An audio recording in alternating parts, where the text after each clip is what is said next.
Thank you very much. I think that was a very elaborate and very, what I'll say, pamperous introduction. But it's the love of people like you that inspires me to continue doing what I do. And I'm just fortunate and that I have always lived around good people. Sometimes you cannot be great, so what you do is you live with great people. And my life has always been like I've lived with good people. My connections with Gandhiji is such that his secretary, Mahatma, who actually compiled all his books, happened to have stayed in the same hostel where I stayed during my student life. So it's a connection that I have with him in a way. And you feel privileged that you have met such people or you have lived around with such people in your life. I also happen to have been part of the same organization or same institution where Dr. Bhimrao Ambedkar studied and taught. My first job as a lecturer also started at Government Law College, where Dr. Bhimrao Ambedkar was the principal and a professor there. So it's a connection that inspires me, that connects me to people who are worthy of a good inspiration. So it's a privilege, I would say. And therefore I keep motivated. I keep inspired. And once you're inspired and you live with people, you learn from them and you keep sharing the good things in life. Anilji just spoke about, or just gave the quotation, there is enough for everyone's need, but not for anyone's greed. And that is so true. How much do we need to live is something that we need to think about it. Today's lecture, I'm not going to give you prescriptions. I'm only going to give you thoughts that we need to take from here and think about it, ponder about it, and see how we can change our lives. Everybody is intelligent here. People like Dr. Homer, Mr. Chopra, Anilji, who I know they're all very intellectual people, so I don't need to give them lectures. I'm only here to share my thoughts and my beliefs and what I think we can all imbibe or inculcate in ourselves to make a world a better world. There are a few quotations I'll also say, and there was a speaker before Dr. Merchant, who gave a quotation that we have inherited this universe from our ancestor. We have not inherited this land of this world from our ancestors, but borrowed it from our future generations, which is so true. It's all about the question of sustainability is directly related to our effort for greed, for possessiveness, for having material world. So if you are talking about sustainability, first you have to get rid of our possessiveness of things that we are having or we want to have in material world. Also look at the world today. The 1% of the wealth is owned by 43%. 43% of the wealth is owned by 1% of the population. This is as per the Oxfam studies. In 2024, UNEP Inhabited did a study and came up with a calculation that over 1 billion meals are lost every day, which can feed 850 million people. This is just not a statistics. This is something to stir us. This is something to tell us that we are not doing something that we need to do. If 850 million people are dying of food and hunger because 1 billion food stamps are lost every year, it's a lot of things making us think why we are doing what we are doing. These are some of the important data that we need to keep in our mind so that we try and change our life, change our way of thinking. And when it comes to Gandhiji, Gandhiji is not epitome of perfection. If anybody thinks that Gandhiji was a perfect human being, or anybody in this world is a perfect human being, then we are wrong. There's a ghazal, there's a poet who wrote about the human life. Living a life of a human being is very difficult, the most difficult thing in the world. And this poet very subtly captures that in the moment. And it's in Gujarati, but I'll translate it for you. He says, "Ye mano na bani sakhiya to Ishwar bani gaya, panjepan baniya barabar bani gaya." It says, because he could not become a human being, he became a god. But whatever he became a better person. And it's the same thing I'll tell you, even from Ramayana. Ramayana, when we talk about Ram as a perfect human being, I know it can be blasphemy if I contradict that, but I think we are all matured intellectuals. There are things that we can discuss. And when I say Ram was not perfect, I do not mean to say that he was not perfect as a human. He was not perfect as a god. He was not perfect as a god, or rather, he was not perfect as a human being. He was perfect as a god. But the reason why he also demonstrated what was wrong in his behavior or in his action was to tell us that a life of a human being is difficult. We have opportunity to change ourselves and improve ourselves. And can anybody tell me 2 instances when Ram can be judged or can be adjudged as a wrong for his wrong actions? Anybody who has read Ramayana in depth, can anybody point to 2 instances? Many, there are more than 2, but there are 2 instances when I will find fault with Ram as a human being. Anybody? You have? Aparigraha. Absolutely fantastic. Second one? Let's get out of the house like on how are you hearing from what you call it, Gobi? I am not sure what you call it in English, yeah. Washerman. Like, ask a washerman, like, Yeah. Move out of the mode of the kingdom kind of thing. Or listening to someone's word, that's it. Yeah, he was not just full. He didn't give opportunity to Sita to justify her point. Yeah. Very right. And I think this is something that, it is not to say Ram was wrong. Ram was portraying in that life as a human being. So human being is subject to follies and fallible. So he failed as a human being, but he didn't fail as a god. So we have to distinguish between whether we're thinking of him as a human being or thinking of him as God. So very right, like at least we can have conversation. Otherwise, generally people will say you are blasphemous. Which is not right. So Gandhiji was never perfect. But what inspires me is not his perfection as a human being, but his truthfulness, that he admitted his imperfections. If you read his book, my autobiography of my experiment with truth, you will see he has written even the points that when he went to a brothel, when he did wrong things. I'm not sure if anybody has ever read his book or his essay on becoming an English gentleman, but he was trying to ape the behavior of an English gentleman. And when he realized that what he was doing was not correct, he changed himself.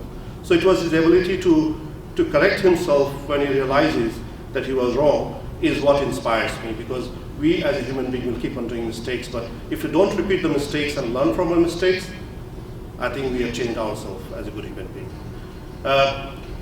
It's a conversation we're having. So I'm not lecturing you because I have said everybody is intellectual here. Perhaps I'm here to learn from you. So teach me if I can learn anything from you to change my own life and perhaps change the life of other people as well. We have a lot of egos. And why we can't keep our life simple? Because we have a lot of egos. So I know there are a lot of people who will not understand Hindi, but I'll translate for them. There's a poetry written by Harivansh Rai Bachchan. Harivansh Rai Bachchan is father of the famous film actor of India, Amitabh Bachchan. His father wrote a poetry.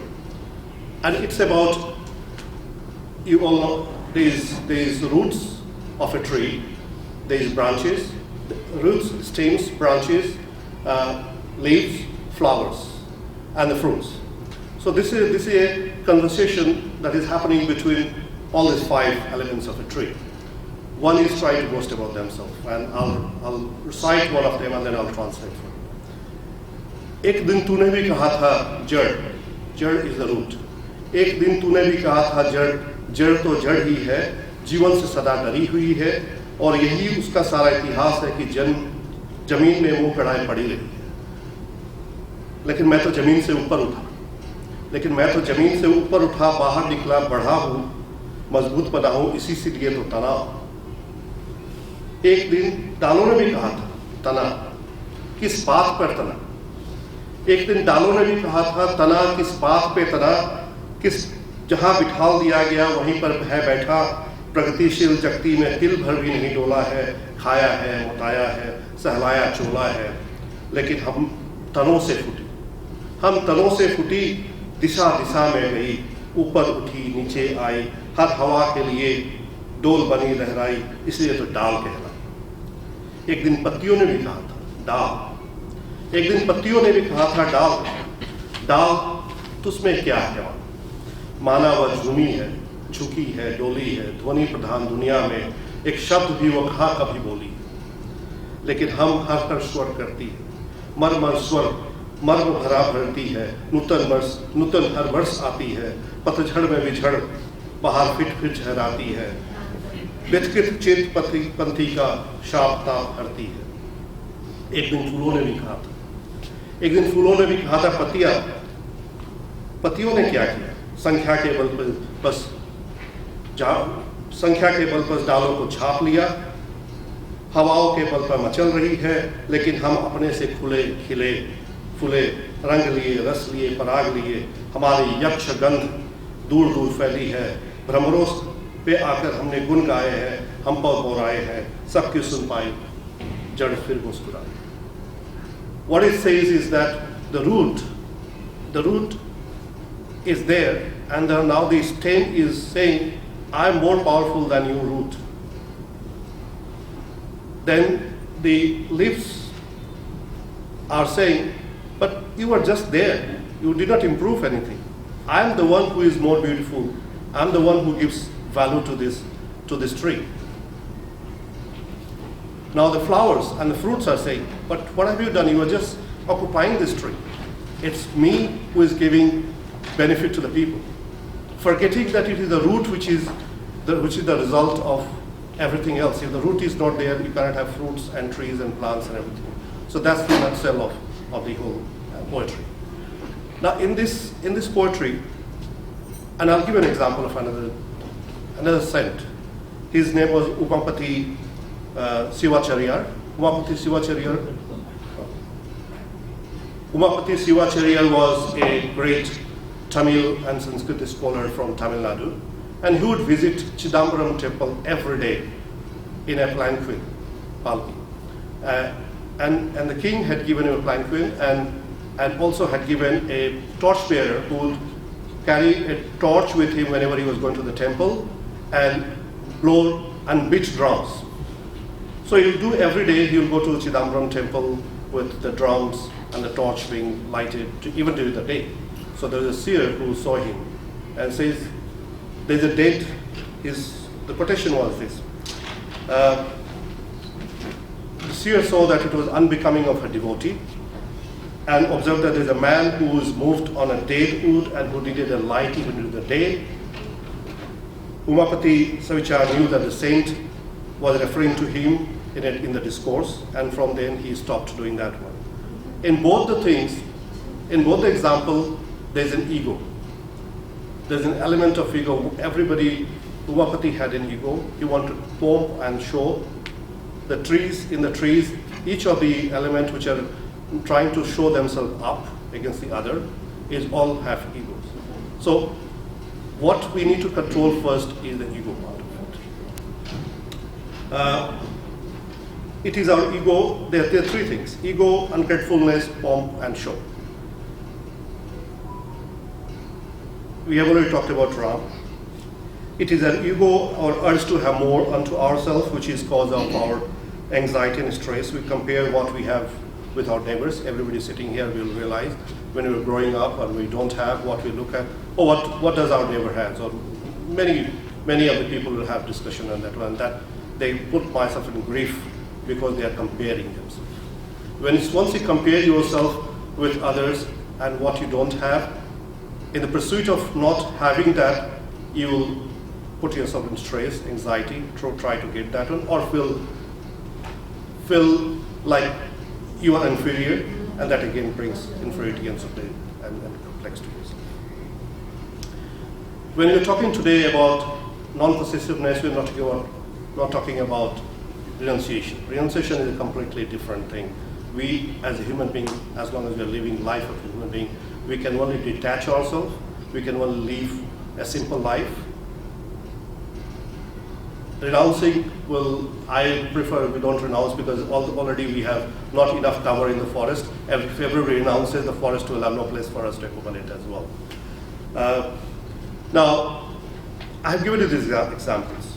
Having wealth is not a bad thing itself. But how do you use the wealth is what is important. I'm sure everybody who is from Indian context knows about who is Ratan Tata. Ratan Tata he just passed away last year. He was the head of the Tata family. Tata conglomerate is the biggest industrial group or the business group of India. But 75% of their wealth is given out to charity every year. None of the owners, none of the directors have an apartment or a flat in their name. Everything is in a trust name. You are only meant to use it, but every income that is generated by either, they're into everything. Your Land Rover, your Jaguar, everything is part of their conglomerate. They are the biggest steel manufacturer of the world. They are into hotel industry. They are into every kind of industry, from plane to aeroplane. Air India of today was started by Jamshedji Tata, his father, and is still owned by them. They took over from the government. So they are pretty rich, one of the richest families in the world, you can say. But you will not see their name in the list of the Forbes list, simply because their wealth is not consigned or is not in the name of a single individual. It is in the Tata Sons Trust, and that trust's entire purpose is charitable. They were the first one to build a cancer research hospital in India. The Tata Institute of Fundamental Research, which is a physics research center in Mumbai, they are the one who started that one. Tata Institute of Social Sciences, they are the one who started that one. And their work in charitable field, in hospital, human lives, social lives, is marvelous. When British India didn't even have the concept of 8-hour shift, the Tata steel industry in Jamshedpur had that concept of 8-hour shift for people to work, so that nobody is working overtime or nobody is working beyond their capacity. So he was very, he was ahead of his time in terms of humanity, and therefore, if you are people like that having wealth, then having wealth is not a bad thing.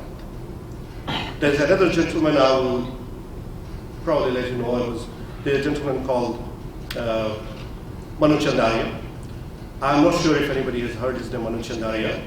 Manu Chandaria is a very well-known Kenyan philanthropist. I think he used to be on the richest list of England for many years. He has companies over 40 countries, but he only has 5 suits. He only has 5 suits, and every weekend when he goes to the slums in Nairobi or anywhere in Africa, he will take his kids with him so that they see the life and value the life. He still has lived the same life the way he lived 25 or 40 years ago. Fortunately, I had the pleasure of working with him. We are both Rotarians, and a person of that stature, for him to remember my name when I was nobody in my life, was itself shown sign of greatness of this person. He has been awarded all kinds of awards. So if anybody was to read about Manu Chandaria, I think he's an inspiration. One should read about him.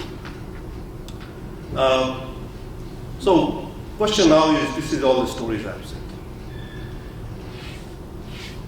This is where now we want to talk about what is simplicity. How do we define simplicity? And what is the dictionary definition of simplicity? Anybody can say what is simplicity? Madam, you? You're so, madam? Just, we are all having conversation. I'm also trying to learn from you. It's not something I'm trying to teach you. Maybe one day, Anilji, if you keep on giving me this kind of opportunities, you will see me on Asta channel.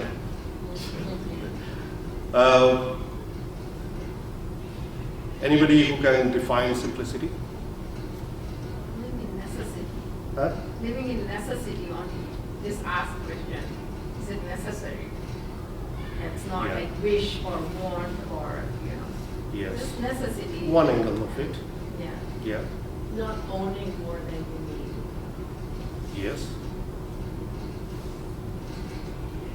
If I can convince myself Yeah.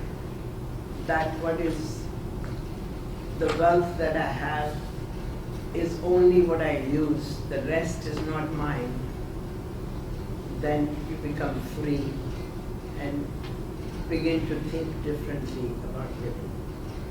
Fantastic. That's absolutely. I think all three of definitions are obviously, but you gave it an example. And I will buy into that one because if you know the story of Jackie Chan is a very famous film actor. He makes a lot of money. You have.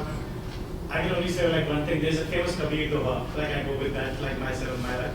Side na DJ jame kutum so man bhi bhuka na raho sadhu na bhuka jaye. Absolutely. Absolutely. But Jackie Chan didn't give anything to his son. No, forget. He did not give anything to his son, Jackie Chan. Pardon? Sorry? Repeat again. So Jackie Chan, I read that he did not give any asset to his son. Yeah, he didn't give anything to his son. So, I mean... I didn't tell the story what he was telling. I was telling you. Jackie Chan makes a lot of money. He puts everything in trust. He only draws what he needs from there. The rest everything was into trust, into charity. So he didn't give anything to his son, that's true. He wanted his son to make what he wants to. But we as brown parents, generally we want to do something that can be carried forward to the future generation. So it's different for, culturally we work that way. But Jackie Chan has not given anything to his son, that is very true. He doesn't take anything else more than what he needs from his trust. So that's exactly, there are people who live that life. There are people who are there who wants to lead the life. And I think we should lead that life. That's what will make us simple. Because then you demonstrate that you are really detached from the wealth that you have. But in a complex world that we are in, it is not very easy for us to. So let's look at some of the simple definitions of what simplicity itself is first. It is a state of being simple, uncomplicated, uncompounded. And again, going by the three examples or three interpretation or four interpretation that four people gave here, it is restrained from ornamentation. That means austerity. And I think if we can achieve that one, then there is joy in simplicity. And I'll recommend that if you get an opportunity to read a book, The Joy of Simplicity by Alan Klein, please do read that book. It's a very simple book written by Alan Klein. Apart from all our religious books, I think it deserves a good reading by everybody. I also, when in your actions, I'm also inspired by a test which is the Rotarians all over the world take heed to. That is called four-way test. In four-way test of things you say, speak, or do. So that's how the quotation. The four-way test of things we say, think, or do. And the first is it the truth? Is it fair to all concerned? Will it build goodwill and better friendship? Will it be beneficial to all concerned?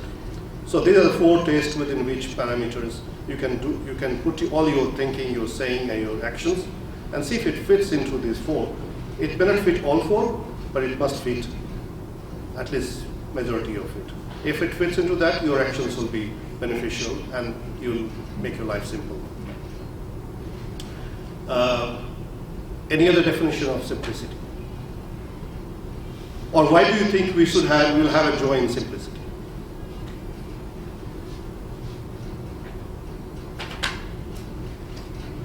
Why do you think we'll have joy in simplicity? Yeah. Because they are detached with all materialism.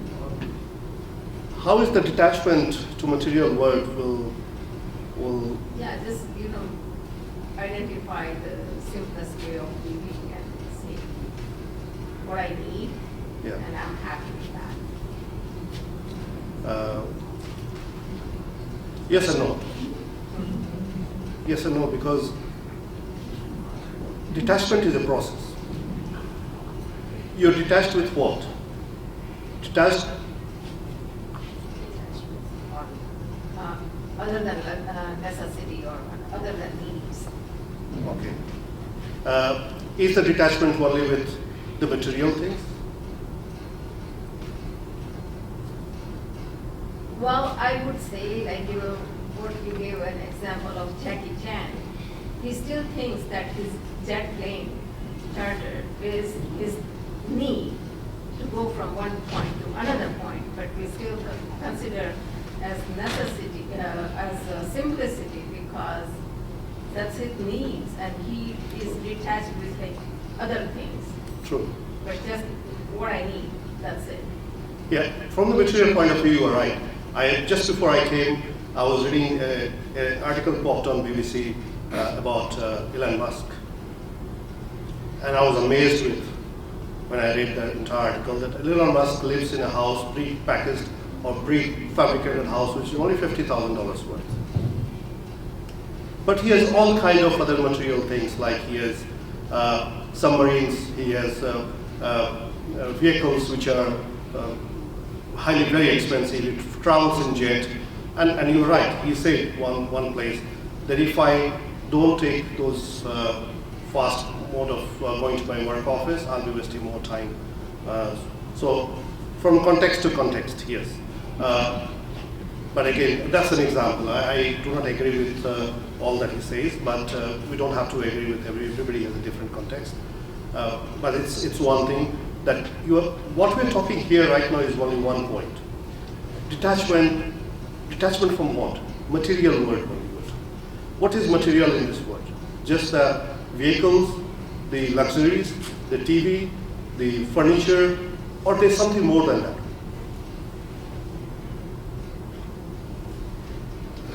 We need to also detach ourselves from our egos. That detachment is very important. Detachment from being possessive of even our. I know if my son is not here, otherwise he will challenge me on that one. Detachment from having control over our friends, our family members, letting them, giving them space to think they're on their own. That detachment is also equally important. Because if you are not detached from that one, you will still have anger. If you fail to control them, you'll have anger in yourself. If you have that anger, you'll have anxiety, stress, you'll not be at peace. So there's no simplicity in it. So it's not just a detachment with one particular element in life. It's a complete detachment from everything. That detachment also doesn't mean that you don't have to care for them. Because if you don't care for them, and you just detach yourself, you will probably leave them to rot. You leave them to not find their way. Like, I have sometimes very serious conversation with my son, and I think when you see him, he is a young 25 years old, Carleton University's student. I think they teach him very well how to argue and put their point forward. And I like it. Sometimes I do get angry with him that you are, and at times I have told him that you are being very disrespectful to him. But then when I sit back and look at the points he has said, it makes sense to me. So I have started learning how to detach myself from that anger, from not letting him have his opinion. That is very important. My relation with my son has improved since then. I mean, he always loved me, and we all love. I mean, he is one of the finest kids. I'm very proud of him. But just give you an example of when I talked about Gandhi's imperfection, how he's improved himself, I also see myself as the same imperfect person and trying to improve myself. Yes. What we need, what I was thinking about is your detachment from expectations from others. And if you detach yourself, that, and whatever they give you is fine, and if they don't, it's okay. So if you detach yourself from expectations from others, it works. Yes, that's one definitely important angle. But sometimes we don't attach ourselves with somebody with an expectations of getting something material or immaterial. But we enjoy the power. We enjoy the control over something. And not only in real life, also if you look at organizations where we always complain that one person comes to the chair and doesn't want to leave the chair. One thing I learned from being a Rotarian was on every 1st July, I will look forward to become either president or a governor or assistant governor or whatever position mine is. On 30th of June, I'll look forward to hand over that power to somebody else. And it has worked well for 125 years. That drives me, that gives me inspiration, that gives me, that has actually changed my life. So expectations, yes, definitely. If you don't have expectations, you'll have no pain. But we also have to detach ourselves from having control over somebody else. A thought of having control over somebody, which is very important. Does that make sense to you, Tom? Yeah, but what we are talking like two different things. Like I was talking like simplicity is like attached with materialistic world. What we are talking about expectation from someone else is giving you peace, but not simplicity. It's kind of attached, but for me, it's a peace of mind, like detached from expectations from others. Yeah. So we all have different way of looking at life, right? Probably you do not have. You are already in a situation. My situation can be different, or Nirmala's situation can be different than yours. You may not be in a situation where you have anybody to expect from. In my situation, probably I have. Unless I detach that one, I may be in grief because if I don't get what I want, and exactly what Nirmala is saying, the same thing, that if you don't have expectations, material, immaterial, you'll have no pain. So detachment is not just material from things, because if say for example I have material things, and I say I have this house, I want to use it for this particular charitable purpose or whatever, I detach myself from this, owning this house, I still have to take care of it. Your detachment is, so what we're trying to do there, you're detaching from owning that place, but you are also trying to have care for that place. You cannot detach yourself from caring that place, because if you stop caring from that place, you leave that to rot. So it's a positive detachment and a negative detachment, right? Maya, what we call Maya or detachment, you are also attached to God. That also is Maya. You are attached to God is itself a Maya, but that is a positive attachment. That's not a negative attachment. But that doesn't bring you grief, that brings you joy. So we have to look at positive and negative energies. So I'll give you some other definitions of what I could come up with of simplicity, and we can discuss that one. I'm good on time, sir? Sure. Yeah? Unless my wife comes to pick me up from here, I'll continue for a while. So it's all that we have discussed now. Okay, first let me hear from you. Does anything that I have spoken doesn't make sense to any one of you? Does it make sense to all of you? Yes. Yeah? What you have not defined is the model for simple living. You have talked about detachment. Yeah. You have given examples of the Ratan Tata and Manu Chandaria. Manu Chandaria. Yeah. You were not given a model for simple living. Yeah, I'm coming to that. Okay. Yeah, and Anilji, I mean, this I'll continue because my session in January is also very closely related to this one as well. So it's a session that I will continue because this is not a topic that we can handle just in one session. So I'll continue that one, and also I'm going to do is that whatever I have spoken in a very constructive and organized manner, I'll send it over to you, and you can share with everybody else there so they can read for themselves. Yeah. The definitions or the characteristic of simplicity is its absence of duplicity or absence of hypocrisy. A core aspect of alignment of thought and speech and action, which one is inwardly and which also present outwardly, without any hidden agendas, which is very important. Minimal desire and contentment. We live in contentment.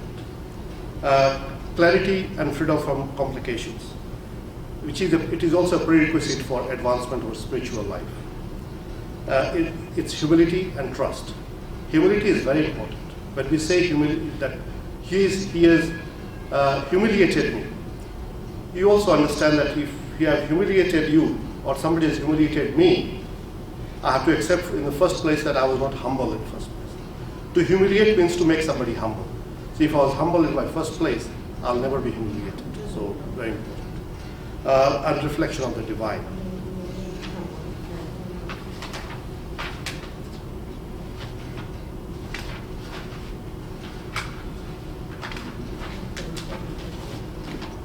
So, how do we live the model of living a simple life? We all have realized that we have to be content. We have to take what we need. We have to do charities. We have to take care of other people. We have to lose control over other people, lose control of our emotions. We have to control our emotions, sorry, not lose control, but control our emotions. We have to respect others. You have to be humble. If we have all the recipes of that one, what we need is to implement that in our life. Expectations, not expectations, failures, success, they're all state of mind. And that sometimes can create stress and anxiety. Living with good people, talking to good people, reading good books is also very fundamental. This subject is not empirical science which can go to a laboratory and experiment it and come out with whether it is successful or unsuccessful. It is something that you have to live, you have to experience, and you have to share with others so that they can get inspired. Like I said, I'll continue with this same subject in my January session, in a more in-depth one. So today I'll end with a poetry again from Rudyard Kipling. If anybody has read that poetry, it's one of the finest poetry that inspires me all the time. And it says, if you can keep your head when all about you are losing theirs and blaming it on you, if you can trust yourself when all men doubt you, but make your allowance for their doubting too, if you can wait and not be tired of waiting, or being lied about, or don't deal in life, or being hated and don't give way to hating, and yet don't look too good, not to talk too wise. If you can dream and not make dreams your master, this is where you're saying detachment. If you can dream and not make dreams your masters, if you can think and not make thoughts your aim, if you can meet with triumph and disaster and treat those two impostors as the same, if you can bear to hear the truth you have spoken, twisted by knaves, to make a trap of fools, or watch the things you gave your life to broken and stoop to build them up and worn out tools. If you can talk the crowds and keep your virtues, or walk the kings, nor lose the common touch, if neither foes nor loving friends can hurt you, if all men count you but none too much, if you can fill the unforgiving minutes with 60 seconds worth of distance run, yours is earth and everything that is in it, and which is more, you'll be a man, my son. And I think all these things that I have said is all that can inspire us to live a simple life. I'll continue with this in my January session. My daughter has come to pick me up. She said, you talk too much.